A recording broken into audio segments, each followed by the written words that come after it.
මේක JK BMS එකක්. BMS වර්ග ගොඩක් තියෙනවා. මේක JK වර්ගයේ BMS එකක්. මේ තියෙන්නේ B ඍණ. ඒ කියන්නේ බැටරියේ ඍණ අග්‍රයට සම්බන්ධ වෙන පැත්ත. මේ තියෙන්නේ P ඍණ. ඒ කියන්නේ පවර් එළියට ගන්න වයර් එක. එතකොට අපි BMS එකේ පහළ කොටස් බැලුවොත් එහෙම මේ තියෙන්නේ BMS එකේ අනිවාර්යෙන් පළවෙනි වයර් එක ඍණ. ඒ කියන්නේ BMS එකට පවර් දෙන්න ඕනේ අපි පාවිච්චි කරන බැටරි පැක් එකේ පවර් දෙන්න ඕනේ BMS එකට මේක ක්‍රියා කරන්න පවර් එකක් දෙන්න ඕනේ. ඒ කියන්නේ අපි පාවිච්චි කරන බැටරියේ සිග්නල් එක බැටරිය කොච්චර වෝල්ටේජ් එකක් තියෙන බැටරියද පාවිච්චි කරන්න කියන එක සිග්නල් එකක් විදිහට අපි දෙන්න ඕනේ මේ BMS එකට. ඒකේ ඒ ඍණ වයර් එක තමයි මේ තියෙන්නේ. අනිවාර්යෙන් BMS එකේ අන්තිම වයර් එක ධන වයර් එක. මේ වගේ වයර් කොච්චර තිබුණත් මේකේ අන්තිම වයර් එක අනිවාර්යෙන් ධන වයර් එක තමයි මේ තියෙන්නේ. එතකොට මේ තියෙන සෙල් වලට යන වයර් එක B1, B2, B3, B4 ඒ විදිහට. එතකොට ඔයා වයරින් කරගන්නකොට හොඳට මතක තියාගන්න බැටරි පැක් එකේ අනිවාර්යෙන් මේ තියෙන ඍණ මම කිව්වා මේ ඍණ එක තමයි සම්බන්ධ වෙන්නේ බැටරි පැක් එකේ ඍණ එක තමයි සම්බන්ධ වෙන්නේ BMS එකට. මුලින්ම අපි ලොකු වයර් එක සම්බන්ධ කරගන්නවා මෙන්න මේ විදිහට. මෙන්න මෙතෙන් මෙහෙම සම්බන්ධ කරගන්න. මේ තියෙන බැටරි පැක් එක වලට පැහැදිලි ඇති. මේ තියෙන්නේ බැටරි 8ක් සීරීස් කරලා තියෙන්නේ. මේක මේ ඩමියක් අපි හදලා තියෙන්නේ මේ තේරුම් ගන්න පුළුවන් විදිහට.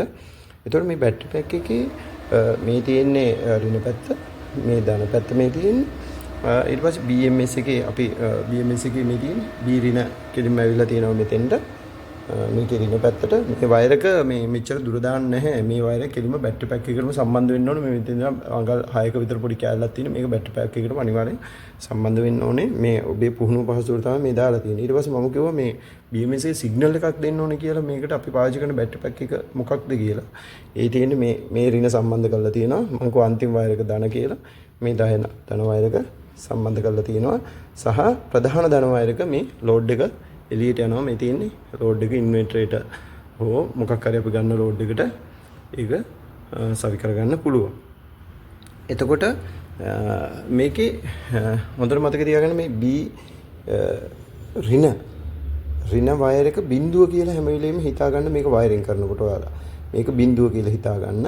එතකොට මේ මෙතන තියෙනවා B1 කියලා තියෙනවනේ. B1 කියන වයර් එක අනිවාර්යෙන් පළවෙනි සෙල් එකේ ධන අග්‍රයට සම්බන්ධ වෙන්න ඕනේ. එතකොට B2 එක අනිවාර්යෙන් දෙවෙනි සෙල් එකේ ධන අග්‍රයට සම්බන්ධ වෙනවා. මෙන්න දැන් මේක සීරීස් වෙලානේ තියෙන්නේ. පැහැදිලි නේද? මේක සීරීස් වෙලා තියෙන්නේ.